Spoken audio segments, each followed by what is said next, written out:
सबको जय मसीह की। मैं परमेश्वर का धन्यवाद देता हूँ एक बार फिर से कि परमेश्वर ने हम सबको जीवित रखा, सही सलामत रखा और आज की सुबह परमेश्वर ने हमको दिखाई है। Praise the Lord.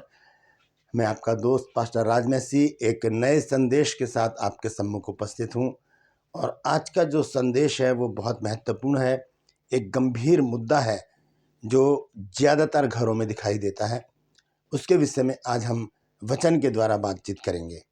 तो जैसे कि आप समझ ही गए होंगे थंबनेल से कि आज का जो टॉपिक है वो किस विषय पर है। आज का टॉपिक है जादू टोने के ऊपर और शीर्षक है क्या जादू टोने से इंसान सुधर जाते हैं। क्योंकि बहुत से घरों में देखा गया है कि लोग भूत सिद्धि वालों के पास जाते हैं, जादू टोना करने वालों के पास जाते हैं और उनसे कहते हैं कि हमारा जो जन है उसको सुधारना है, उसके लिए कुछ करो। फिर वो कुछ उनको देते हैं, खाने में देते हैं और कुछ और भी बहुत सारे उनके टोने टोटके होते हैं, वो सब वो करते हैं और बार बार उनको अपने पास बुलाकर एक तो पैसा कमाते हैं उनसे और फिर उनको ऐसे गुनाह में डाल देते हैं जिससे परमेश्वर बहुत नाराज़ होता है। तो आज इसी विषय पर हम बातचीत करेंगे। देखिए, मैं आपको ये बताना चाहता हूँ कि ये भूत सिद्धि करने वाले, ये जादू टोना करने वाले, ये किसी को वश में करने का दावा करने वाले, ये सब झूठे हैं। इनसे कोई फ़ायदा नहीं होता और बल्कि हम एक बड़े गुनाह में पड़ जाते हैं।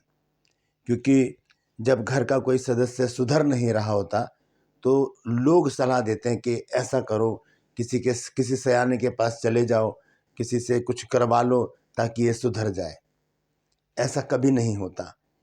बाइबल इस विषय में हमें बहुत कुछ बताती है, लेकिन थोड़ा सा मैं आपके साथ आज शेयर करूंगा और उसी में थोड़ी सी बातों में हम बहुत कुछ जानकर इस बात को आज देखेंगे कि हमें करना क्या चाहिए। अगर कोई सुधर नहीं रहा है तो हम उसको कैसे सुधारें। ज़रूरी नहीं कि हम भूत सिद्धि वालों के पास जाएं, जादू टोना करने वालों के पास जाएं, ये दावा करने वालों के पास जाएं कि वो वश में हो जाएंगे, वो ये हो जाएंगे, वो हो जाएंगे। इस तरह से जो दावे करते हैं, अगर ऐसा ही होता तो वो ये व्यर्थ के काम ना करते। तो आज हम इस विषय पर बातचीत करेंगे। मैं आपका दोस्त पास्टर राज मसीह आपके सम्मुख उपस्थित हूँ और आपसे गुजारिश करता हूँ कि आप मेरे इस चैनल को सब्सक्राइब करें, बेल आइकन को दबाएं ताकि नोटिफिकेशन आपके पास पहुँचे और नया वीडियो नई शिक्षा के साथ आपके पास बिना व्यवधान के पहुँच जाए। मेरे वीडियोज़ को लाइक कीजिए, शेयर कीजिए और कमेंट सेक्शन में आकर मुझसे ज़रूर बातचीत कीजिए। फ्राइडे को मैं और मेरी वाइफ लाइव आकर प्रार्थना करते हैं आप सभी के लिए। तो आपके जो भी विषय हैं लिख दीजिए नीचे, वो मैं नोट कर लेता हूँ और फिर हम प्रतिदिन उनके लिए प्रार्थना तो करते ही हैं, लेकिन फ्राइडे को हम नाम लेकर सबके लिए प्रार्थना करते हैं और परमेश्वर ने सबके जीवन में, बहुत से लोगों के जीवन में काम भी किए हैं। Praise the Lord. मेरा एक और चैनल है जिसका नाम है जीसस माई लाइफ, उसे ज़रूर सब्सक्राइब कीजिए और बेल आइकन को दबाइए ताकि नोटिफिकेशन आपके पास पहुंचे और नए वीडियो आपके पास बिना व्यवधान के पहुंच जाए। क्यों? क्योंकि उस चैनल पर हम बहुत जल्दी एक बाइबल क्विज शुरू करने वाले हैं। Praise the Lord. तो आइए एक छोटी सी प्रार्थना करके आज के वचन को हम शुरू करेंगे। जीवित और महान दयालु पिता परमेश्वर, हम तेरा धन्यवाद, तेरा शुक्र, तेरी तारीफ, तेरी बड़ाई करते हैं प्रभु, क्योंकि तू इस योग्य। धन्यवाद देता हूँ प्रभु आज के सुंदर समय के लिए जो तूने हमें दिया है। आज का दिन दिखाया प्रभु। कितने लोग हैं जो आज का दिन नहीं देखने पाए, लेकिन प्रभु ये तेरी महाकरुणा का फल है कि हम तेरे साथ तेरे संसार में जीवित और सही सलामत हैं। आज के वचन को शेयर करने मेरी मदद सहायता करना प्रभु जी। मेरे होठों को, मेरे दिलो दिमाग को छूकर ब्लेस कर प्रभु। मेरी आत्मा, मेरा शरीर तेरे ही कब्जे में रहे ताकि बोलने वाला मनुष्य नहीं बल्कि तेरा आत्मा हो। जितने भी लोग इस वचन को देख रहे हैं, सुन रहे हैं, सबको समझ बुद्धि ज्ञान देना प्रभु, ताकि इस वचन को अच्छी तरह से समझ सके। सबको मैं आशीषित करना चाहता हूँ प्रभु, इसलिए अपनी आशीष हर एक के घरों में उंडेल दे प्रभु जी। हर एक की रोग, बीमारी, चिंता, परेशानियों को अपने सामर्थ्य नाम के द्वारा दूर कर प्रभु यीशु के नाम से मांगता हूँ, आमीन। Praise the Lord. तो आइए आज के इस वचन को हम देखेंगे और जो उसका शीर्षक है कि क्या जादू टोने से इंसान सुधर जाते हैं या वश में हो जाते हैं या काबू में हो जाते हैं। ऐसा होता है? मेरे ख्याल से ऐसा नहीं होता। ऐसा प्रयास करके भूत सिद्धि वालों और जादू टोने वालों के पास जाकर हम अपना कीमती समय और बेशकीमती धन व्यर्थ करते हैं, बर्बाद करते हैं। क्या करना है हमको, मैं आपको आखिर में जाकर बताऊंगा, इसलिए बने रहिएगा मेरे साथ। अंत में मैं आपको बताऊंगा कि यदि घर का कोई व्यक्ति सुधर नहीं रहा है, वो समझ नहीं रहा है बातों को, तो उसके लिए करना क्या चाहिए। Praise the Lord. तो आइए सबसे पहले हम देखेंगे कि परमेश्वर का वचन हमें समझाता क्या है। लेव्य व्यवस्था की पुस्तक है, उसका 19 अध्याय 26 आयत और 31 आयत दोनों को मैं पढ़ूंगा। यहाँ लिखा है 26 आयत के दूसरे हिस्से में लिखा है, न टोना करना और न शुभ और अशुभ मुहूर्तों को मानना। मना लिखा है टोना करने के लिए। क्या करते हैं हम कि अपने जन को सुधारने के लिए टोना करवाते हैं उनके ऊपर, उनको वश में करने के लिए उनके ऊपर जादू टोना करवाते हैं, उनको भूत सिद्धि वालों के पास जाकर उनको अपने वश में करने के लिए व्यर्थ के काम करते हैं। तो यहाँ साफ लिखा है, ना टोना करना और ना शुभ व अशुभ मुहूर्तों को मानना, मना लिखा। और फिर 31 आयत में देखिए क्या लिखा है। लिखा है, ओझाओं और भूत साधने वालों की ओर ना फिरना। ये परमेश्वर की आज्ञाएं हैं, और परमेश्वर की आज्ञा का उल्लंघन करना ही पाप होता है। क्योंकि अदन की वाटिका में आदम और हव्वा ने फल खाकर पाप नहीं किया था, आदम और हव्वा ने आज्ञा का उल्लंघन किया था, क्योंकि परमेश्वर ने वो फल खाने के लिए मना किया था, लेकिन उन्होंने खाया और वही उनसे पाप हो गया। तो यह लिखा है कि ओझाओं और भूत साधने वालों की ओर ना फिरना, और ना ऐसों की खोज करके उनके कारण अशुद्ध हो जाना। मैं तुम्हारा परमेश्वर यहोवा हूं। हम उनकी खोज करके ही अशुद्ध हो जाते हैं। वचन में लिखा है, लय व्यवस्था 19 की 31 आयत में, कि ना उनकी खोज करके ऐसा करना। अब देखिए यीशु मसीह ने इस विषय में क्या कहा है। नए नियम में भी इस विषय में बातचीत है। आइए देखेंगे मत्ती और उसका 12 अध्याय और उसका 26 पद।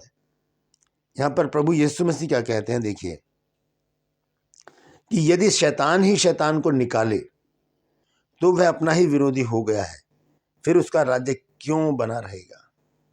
शैतान ही शैतान को निकाले। अगर हमारे घर में कोई बहुत ही दिनों से दुष्ट आत्मा से पीड़ित है, या उसके अंदर ऐसी आदतें हैं जिससे हमारे घर का माहौल खराब हुआ है, तो हम क्या करते हैं, भूत सिद्धि वालों के पास, जादू टोना करने वालों के पास जाकर क्या करते हैं, हम परमेश्वर को रिझ दिलाते हैं, अपना धन और अपना समय बर्बाद करते हैं। तो यीशु मसीह यहाँ पर कहते हैं कि शैतान को क्यों निकालेगा भाई, तो उसका राज्य नहीं खत्म हो जाएगा, वो तो शैतानी काम है। तो यहाँ पर साफ रीति से प्रभु यीशु मसीह कहते हैं मत्ती 12 अध्याय और उसके 26 पद में, और यदि शैतान ही शैतान को निकाले तो क्या वह अपना ही विरोधी नहीं हो गया, फिर उसका राज्य क्यों बना रहेगा। यीशु मसीह के ऊपर वो इल्जाम लगा रहे थे कि ये दुष्ट आत्माओं के सरदार से कहकर दुष्ट आत्माओं को निकालता। तो यीशु मसीह ने कहा ऐसा हो ही नहीं सकता कि शैतान शैतान को निकाल दे। तो दुष्ट आत्माओं को निकालने का जो काम है वो परमेश्वर के लोग ही कर सकते हैं, परमेश्वर ही कर सकता है। ये भूत सिद्धि वाले क्या करते हैं, ये अपना पैसा कमाते हैं बस। यहाँ पर हम देखते हैं कि प्रभु यीशु मसीह ने भी साफ मना कर दिया। फिर हम आगे देखते हैं गिनती 23 अध्याय और उसके 23 पद में क्या लिखा है।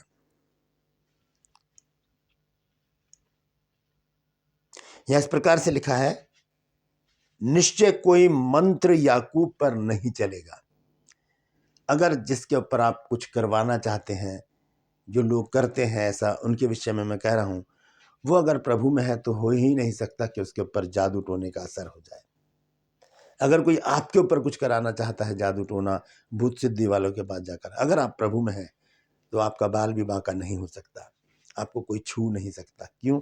यहाँ लिखा है गिनती 23 अध्याय और उसके 23 पद में, निश्चय कोई मंत्र याकूब पर नहीं चल सकता और इजराइल पर भावी कहना कोई अर्थ नहीं रखता। इसका मतलब साफ है कि निडर रहिए, प्रभु में रहिए, प्रभु के लोगों की संगति में रहिए, प्रार्थना करते रहिए, वचन पढ़ते रहिए, और इस बात से निडर रहिए कि कोई हम पर जादू टोना कर देगा। क्योंकि बहुत से लोगों के फ़ोन मेरे पास आते हैं और वो कहते हैं कि हमारे पर किसी ने कुछ कर दिया है।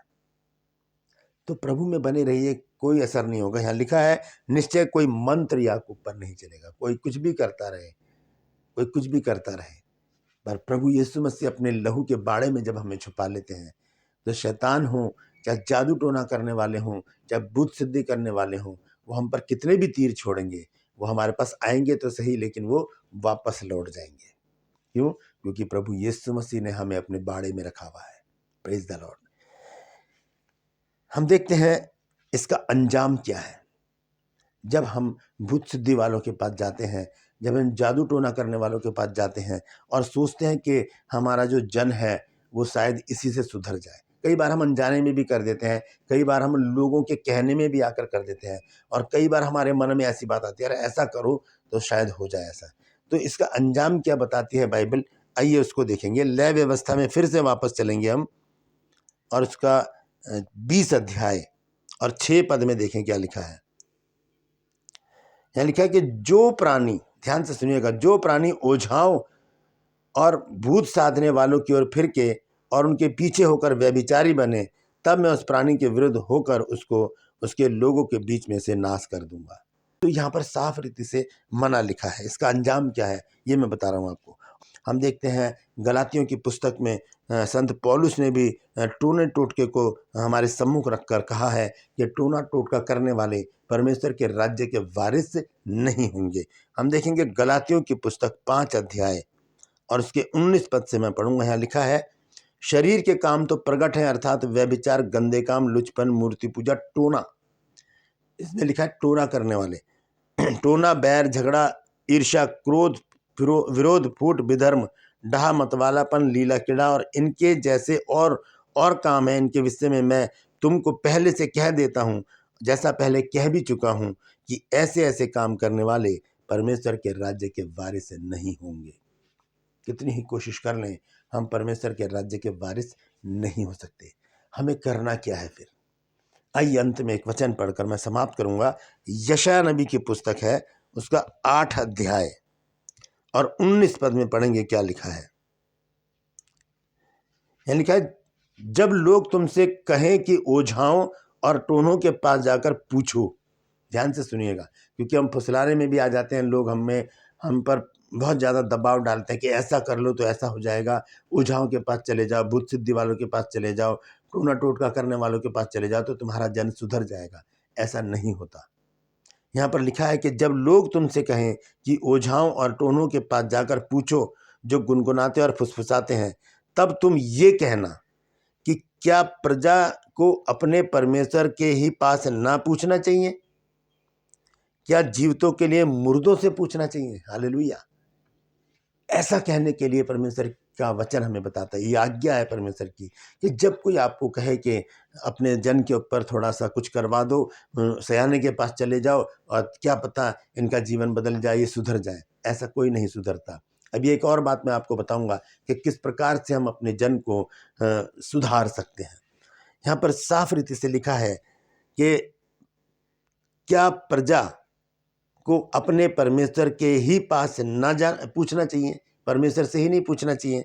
क्या जीवितों के लिए मुर्दों से पूछना चाहिए? हालेलुया। हम जीवित हैं, और लूका 20 अध्याय के 38 पद में लिखा है कि जो लोग परमेश्वर के निकट हैं वही जीवित हैं। तो हम क्यों भूत सिद्धि वालों के पास, टोना टोटका करने वालों के पास, सयानों के पास जाकर परमेश्वर को रिस दिलाए और अनंत जीवन से हम वंचित हो जाएं?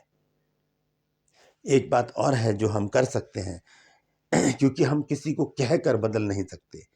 हम उसको और रिस दिलाएंगे, वो और क्रोधित होगा या होगी। हम सिर्फ क्या करें, घुटने के बल बैठें, आंखों को बंद करें, हाथों को ऊपर उठाएं और परमेश्वर से अपने जन के लिए प्रार्थना करें। 1 दिन, 2 दिन, 3 दिन, प्रतिदिन हम उसके लिए प्रार्थना करते रहें। धीरे धीरे धीरे धीरे उसका जीवन बदलता चला जाएगा, और एक दिन वो आपको अपने साथ घुटनों पर बैठे हुए, हाथों को ऊपर उठाते हुए प्रार्थना करते हुए नजर आएगा। ये पक्की बात है, ये मेरी आजमाई हुई बात है। ऐसा मैंने बहुत से लोगों को समझाया और उन्होंने ऐसा किया, और परमेश्वर ने उनके जन के जीवन को बदल दिया। प्रार्थना एक ऐसा हथियार है जो एक पहाड़ को समुंदर में गिर देता है, एक पेड़ को हटा देता है, मुर्दों को जिंदा कर देता है। वो पावर है प्रार्थना में। तो ये भूत सिद्धि, टोना टोटका करने वालों के पास जाने से अच्छा है कि परमेश्वर के पास आकर उससे प्रार्थना करें। परमेश्वर सब कुछ बदल देता है, परमेश्वर सब कुछ नया कर देता है। आइए अंत में एक वचन पढ़ के मैं समाप्त करूंगा। प्रकाशित वाक्य और उसका 21 अध्याय और 5 आयत, देखिए क्या लिखा है। जो सिंहासन पर बैठा था उसने कहा कि देख मैं सब कुछ नया कर देता हूं। फिर उसने कहा कि लिख ले, क्योंकि यह वचन विश्वास के योग्य और सत्य है। सब कुछ नया कर, आपके जन को भी परमेश्वर नया कर देगा। जरूरत है कि वहां ना जाकर यहां आना, यानी कि भूत सिद्धि वालों के पास, सयानों के पास, टोना टोटका करने वालों के पास जाने से अच्छा है कि हम अपने जीवित परमेश्वर के पास आए। वो हमारी सुनेगा, हमारी प्रार्थना का जवाब देगा और हमारे जन को नया बना देगा। Praise the Lord. आज का वचन आपको कैसा लगा, कि आपने कुछ इससे सीखा है, तो ज़रूर कमेंट सेक्शन में आकर मुझसे बातचीत कीजिए, मुझे बताइए। और अगर आपके मन में भी कुछ आता है तो ज़रूर लिखिएगा। परमेश्वर इन वचनों के द्वारा हम सबको आशीष दे। आज के लिए बस इतना ही। अगले वीडियो में एक नए संदेश के साथ आपके सम्मुख फिर उपस्थित होऊंगा। तब तक के लिए मुझे इजाज़त दीजिए और अपना ख्याल रखिए। Praise the Lord.